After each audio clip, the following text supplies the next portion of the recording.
आणि एक सविस्तर बातमी, पुढील 10 महिने सुप्रिया सुळे बारामतीमध्येच तळ ठोकून राहणार आहेत. मतदान होईपर्यंत माझी गाडी मुंबईला जाणार नाही आणि ऑक्टोबरपर्यंत मी बारामती सोडून जाणार नाही असंही सुप्रिया सुळे यांनी म्हटलंय. बारामतीमध्ये बोलताना सुप्रिया सुळे यांनी अजित पवारांनाही टोला लगावलाय. सुप्रिया सुळे यांची प्रतिक्रिया आपण पाहतोय. ऑक्टोबर म्हणजे विधानसभा निवडणुका होईपर्यंत बारामतीमध्ये तळ ठोकून राहणार, तोपर्यंत म्हणजे पुढचे 10 महिने माझी गाडी बारामती सोडून जाणार नाही असं सुप्रिया सुळे यांनी म्हटलंय. एक स्वाभिमानी मराठी मुलगी आहे. माझ्याकडे 2 ऑप्शन होते, एक सत्ता होती आणि दुसरा संघर्ष होता. संघर्षाच्या बाजूला वडील होते आणि सत्तेच्या बाजूला अमित शहा होते. कोणाची बाजू घ्यायची, वडिलांची का सत्तेची? तुम्ही काय केलं असतं माझ्या जागेवर असता?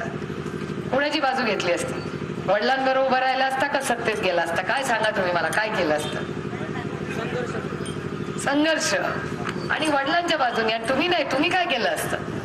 अरे ज्या जन्मदात्यामुळे आपण आहोत ते कधीच विसरायचं नाही. आणि जे खरं आहे ते खरं कोणीतरी या देशात बोललंच पाहिजे. सगळे जर घाबरायला लागले तर लोकशाही राहणारच नाही. आज तर आमच्यावर घात झालाय तर तुमच्या घरात उद्या घात होईल.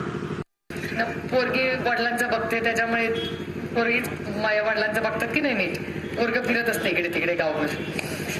पण माझी मुलगी करते आता जबाबदारीने घरचं सगळं, त्याच्यामुळे ते तिघं आहेत आणि मी आता 10 महिने आहे तुमच्या बरोबर.